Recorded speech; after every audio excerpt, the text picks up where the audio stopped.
Bonjour à tous, bienvenue sur BFM Lyon. Si vous nous rejoignez, nous sommes le samedi 21 mai. Très heureuse de vous retrouver pour votre nouveau journal Lyon Week-end. Comme tous les samedis, nous sommes ensemble jusqu'à 13h. À la une de l'actualité, 3 Lyonnaises nommées au gouvernement par Elisabeth Borne, à la culture, à la transition écologique ou encore à l'égalité entre les femmes et les hommes. Retour sur ces 3 femmes dans cette édition. Les Lyonnaises monteront-elles sur le toit de l'Europe pour la 8e fois? La réponse dans quelques heures avec la finale de Ligue des Champions entre l'OL féminin et le FC Barcelone. C'est ce soir à 19h à Turin. Encore des températures estivales ce week-end à Lyon, plus de 30 degrés attendus. Les Lyonnais cherchent alors un peu de fraîcheur et vous le verrez, la piscine du Rhône fait le plein dans le 7e arrondissement de Lyon.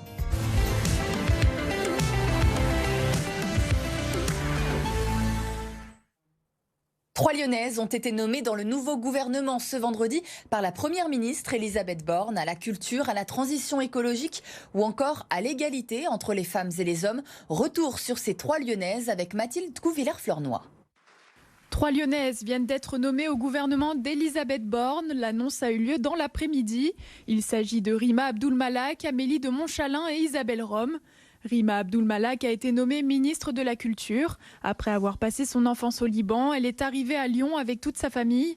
Diplômée de Sciences Po Lyon, elle a commencé sa carrière dans l'humanitaire avant d'intégrer la mairie de Paris en tant que conseillère culture, puis le gouvernement en 2019 au poste de conseillère culture et communication de l'Élysée.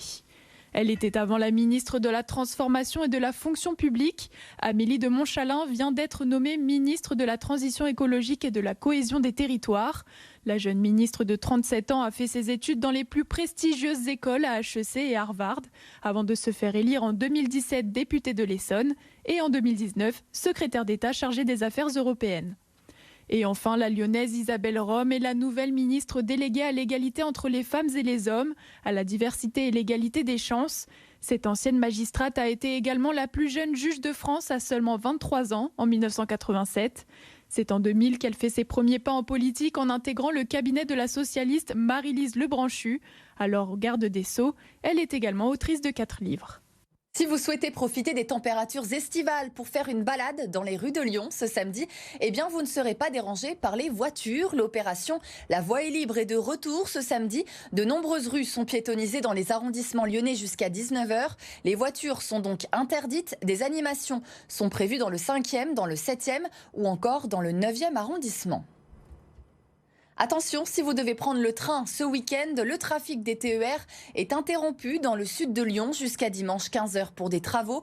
8 postes d'aiguillage supplémentaires seront centralisés à Lyon. Des cars sont mis en place pour prendre le relais, mais la SNCF conseille fortement de reporter son voyage. Les AT de Rieux-la-Pape, toujours dans l'incertitude. Depuis plusieurs mois, cet établissement qui accueille des ouvriers en situation de handicap est menacé de fermeture malgré des mobilisations et des tentatives de dialogue. Rien n'a changé. Écoutez l'un des membres du collectif Redynamisons l'État Laroue au micro de Laurent Canonico. Les AT Laroue a toute sa place sur le territoire. C'est un territoire qui est dynamique. On est à proximité immédiate de la gare de Satenay-Rieux avec des transports en commun qui existent déjà et qui vont se développer avec le nouveau bus à haut niveau de service. La population augmente, Satenay, sa population a doublé.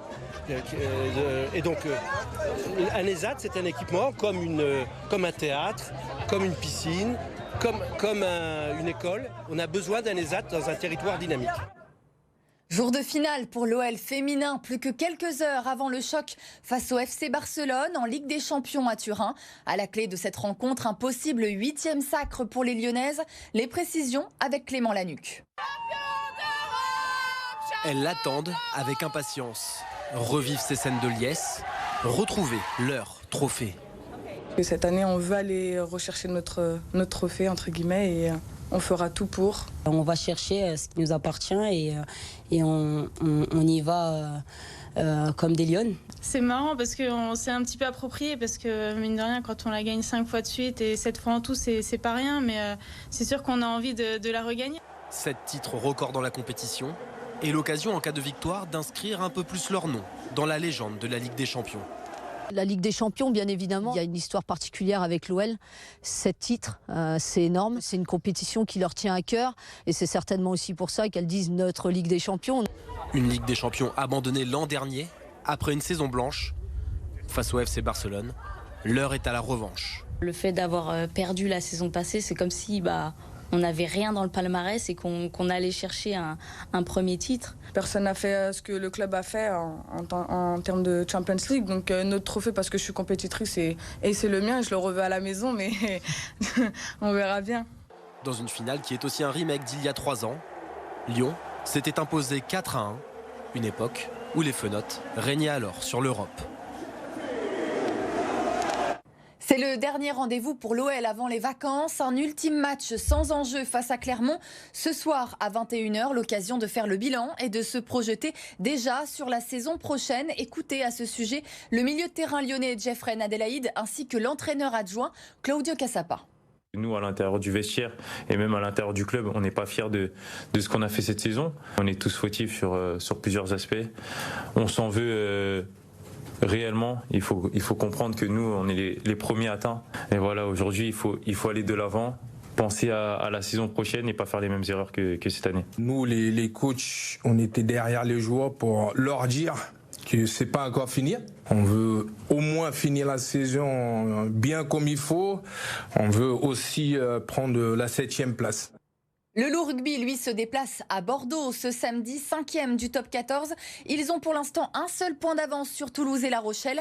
Un match de tous les dangers pour les Lyonnais qui sont obligés de s'imposer à Bordeaux pour rester maîtres de leur destin en top 14. Les précisions avec Marwan Sahir. Depuis le 2 avril et la claque infligée par Toulon 40-13, le Loup piqué dans son orgueil et dans une forme olympique. 5e du top 14 et en finale de la Challenge Cup, les hommes de Pierre Mignoni peuvent encore tout gagner, mais également tout perdre. L'excitation, aussi la peur de l'échec, je pense. Cette peur, elle est là, cette peur de contre-performance, de ce qu'on a déjà vécu, mais ça fait 1 mois et demi qu'on l'a vécu, donc il ne faut pas l'oublier, mais maintenant, il faut justement libérer les joueurs.